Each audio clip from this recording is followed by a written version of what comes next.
Hey guys, how's it going? Hope you're doing well. My name is Crown, and today I'm going to read you some very interesting stories that I hope that you're gonna love. And now, without further ado, let's go!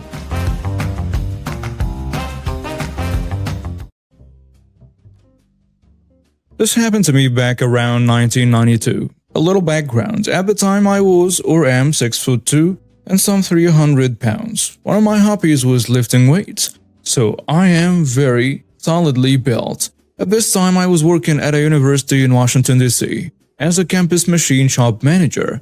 It was a lovely spring day in early May and I had packed my lunch that day. I decided to have lunch on a quad, but what I did not know was that a vegan rally was going on that day. I laid out my lunch and opened the book I had been reading and took a healthy bite of the sandwich. For anyone that was, I had myself a classic Dagwood with several different types of meat and cheese on a 12-inch sub-roll. As I was going to take a second bite of my sandwich, I noticed three men in their 20s were looking at me and whispering to each other. Then a guy that I could assume was only 20 and seemed to be the leader took a step towards me and asked what kind of sandwich I was having. As I was describing the contents of the sandwich, all three men started getting visibly agitated. Then all three started yelling about how meat was murder and a load of other nonsense. When I had a chance, I asked him a simple question: where did the word vegetarian come from? All three gave me confused looks, so I continued. Vegetarian was an old American Indian word for poor hunter. I then went back to my book and lunch. All three did not take my attitude very well. The leader, least of all. With a grunt, he ripped the book out of my left hand. Then he smacked the sandwich out of my right hand. With a smile on his face, he then stomped on my sandwich. The leader of the three then started waving his finger in my face and asked me what I thought of that. So I grabbed his arm at the wrist, stretched it out, and with one sharp blow, I destroyed his right elbow. He dropped to the ground screaming. The second man in the group decided to run at me with a fist raised. I blocked his blow and landed a slashing punch to the center of his chest. He dropped like a poleaxed steer. By the time I had turned to face, the third man, campus police had arrived. All four of us were detained and DC police were called along with an ambulance. I spent that night in jail. A few weeks later I went to court and I told the judge my side of the story in short, concise sentences. The others thought that this was the perfect time to regale the court with a long tirade of vegan nonsense. The judge allowed them to speak for a while until the judge had enough. All charges were dropped against me. The three idiots had to pay all the fines and fees. Quick backstory. I was born in the UK, but my family moved to the French-speaking part of Switzerland for my dad's job. Since I was 4, I've attended local schools. I picked up French just by being around people who spoke it. At the time of this story, I was around 14 and I speak French so fluently as a local that it surprises people when I switch between fluent English and French so easily. I was the only person in my school aside from the English teacher who spoke fluent English, so more often than not, I was paired with kids that joined the school if their native language was English to help them get along and understand stuff. Although this was my first experience being paired up with someone. The current story. So one morning when I got to school a few minutes into the first period, the dean called me into her office through the intercom. My first reaction was, oh no, what have I done? Since whoever got called to her office was pretty much always in deep trouble. I get up and leave the class with everyone staring at me, clearly wondering what had happened because I was never in trouble. I head down to her office, knock on the door and hesitantly enter because my anxiety is making me think that I've screwed up real bad, even if I wasn't aware of having done anything. The dean was sitting at her desk while the entitled son and mother, who looked like they were from the Middle East, were sitting on the other side of the desk.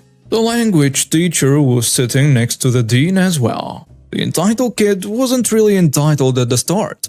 He was actually quite friendly, so I will speed through the first part when he is bearable. The dean introduced me to him, explaining he just arrived at the school and only spoke English.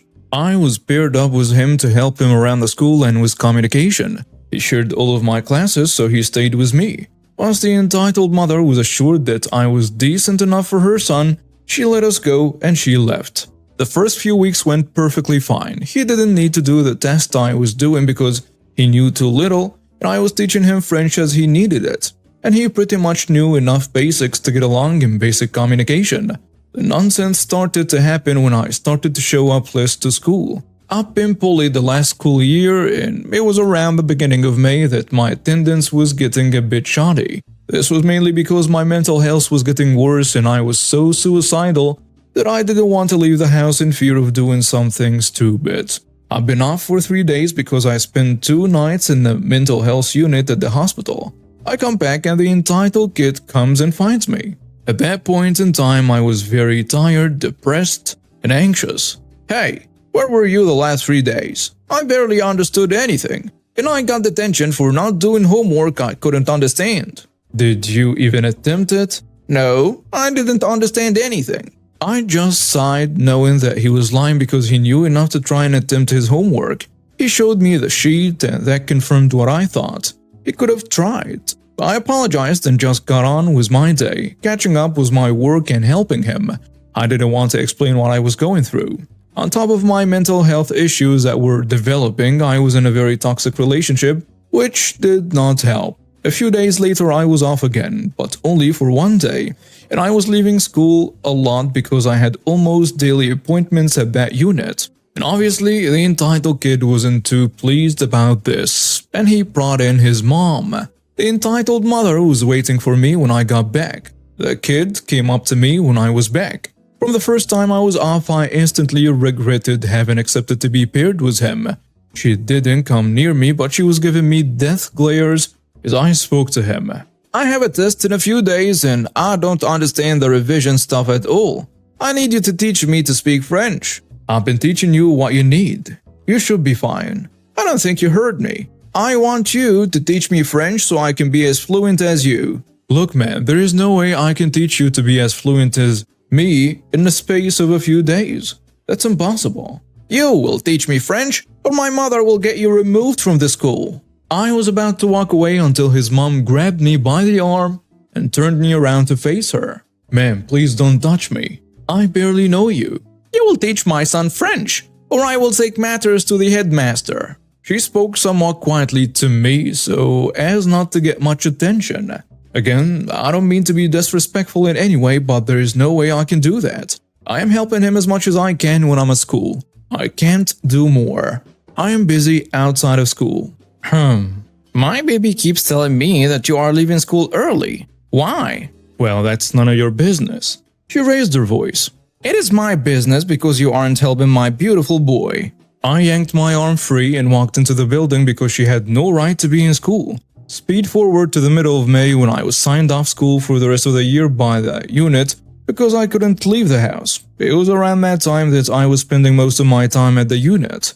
When I spent a week as a temporary inpatient, how it worked was that you had those who were hospitalized, and there were 2 extra rooms for those who needed a night there but weren't hospitalized. So I was coming back each evening and I wasn't even bothering to pack up my stuff with me. I just left it there because I kept coming back. The entitled kid only had my Instagram because I wasn't giving this guy my number. He'd been messaging me, demanding I teach him and asking where I was. I was getting sick of this nonsense, so I told him everything that was going on. He demanded I give him my number so I could actually talk to him. I convinced him to give me his number so I could call him, which he did, and before I called, I installed an app so my number came up as private, so he didn't have it. And for my sake of proof, it was a screen recording, so I had the call in case I needed it. I called him from the room I was staying in the unit temporarily. And this is how it goes. "Which? Why are you lying to me?" I had headphones on with low volume and this still scared me. "Lying about what?" "You know what you're lying about." "You are going to need to clear that up. I don't know what you're talking about." "About your mental health. You're lying and saying you have a mental illness so you don't need to teach me French and so you can avoid me.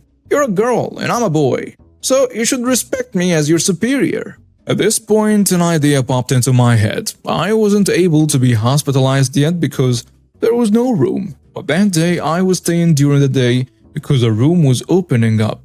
This was a Friday, and on Saturday, the culture group happened in the morning, where we went to the museum.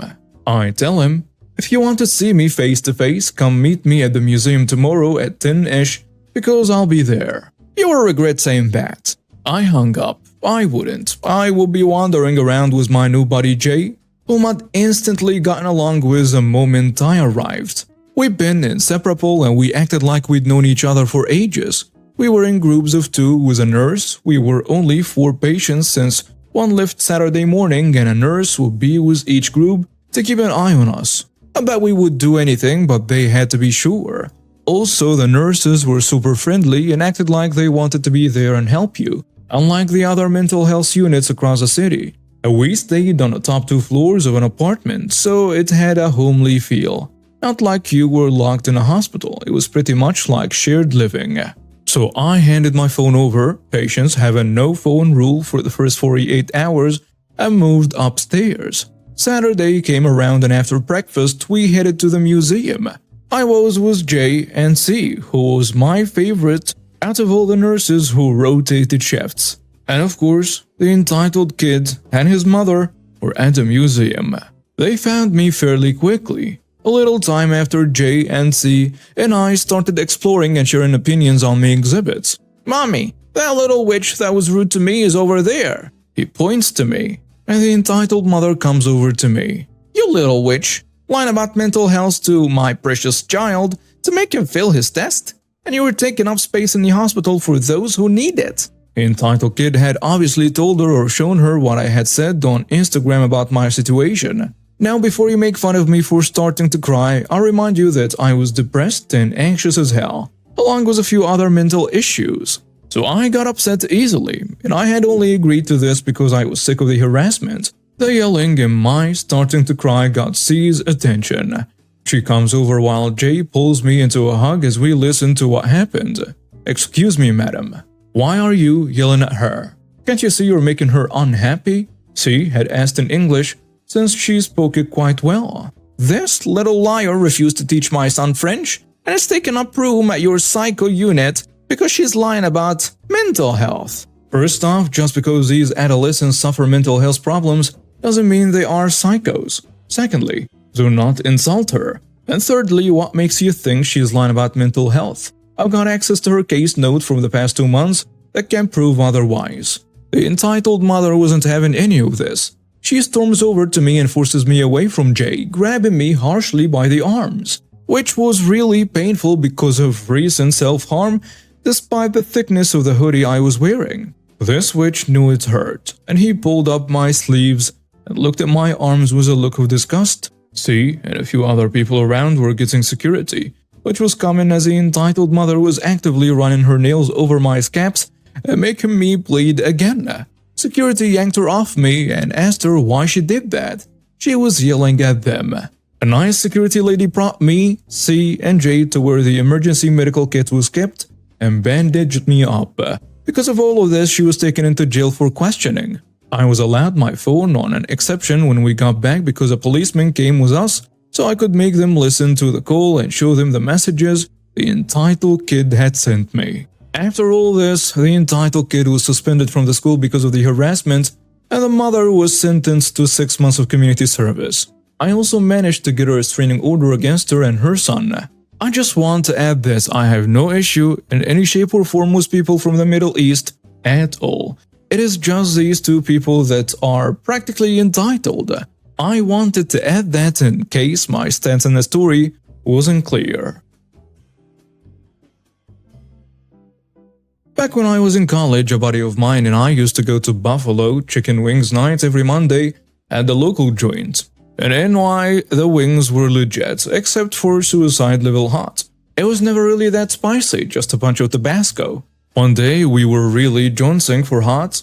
We had physically seen the cook in prior visits, a big burly don't screw with me type of person. I told the waiter to write down our directions for the cook. We said table 8 says you can't make these wings spicy enough for them because you like small boys and are not enough of a man to make them hot. He first refused to write that down. We slipped him $10, big money back then, and said just blame us. A pitcher of crab beer and a dozen wings for each came out. A pitcher of crab beer and a dozen wings for each came out.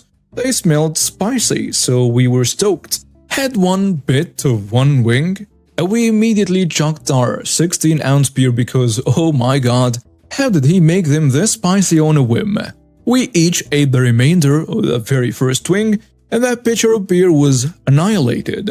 We hadn't noticed, but the cook was sticking his head out the door, watching us. At this point, he is crying from laughing so hard. He comes over and says he'll make us a fresh order. Those were the ones sitting at the very bottom of the prep bucket for hours. They had been soaking in the chili peppers and so on. They never served them as a rule. We told him that wasn't right. We demanded hyper spicy, and he delivered. And it was our responsibility to finish them with a smile. We immediately called two friends and told them in 2 hours we'd need to be picked up because we'd be hammered. And they had to come drive us in my car home. They were baffled. And it was a Monday night, but agreed. It took 2 full hours and 3 pitchers of beer each, but we finished them. We stayed as quiet as we could, given how much pain we were in. Thankfully, the restaurant was always 50% full. The cook came out to give us a high five and asked, "I'm betting you won't ask for ultra spicy again, right?" "No, sir. We will not. You have beaten us and we acknowledge your superiority." We left a monster tip and our sober friends drove us home. They made both of us sit in the backseat of my car, and as they didn't want to risk anyone throwing up in their car or on one of them as a driver. The epilogue. 12 far hotter than suicide buffalo wings didn't just burn on the way down. Thankfully, we lived with only college students who heard, "Oh my god, please kill me now," from the bathroom for 48 hours after that. Best wings ever. And now we have reached the end of today's stories. Thank you for watching and see you next time.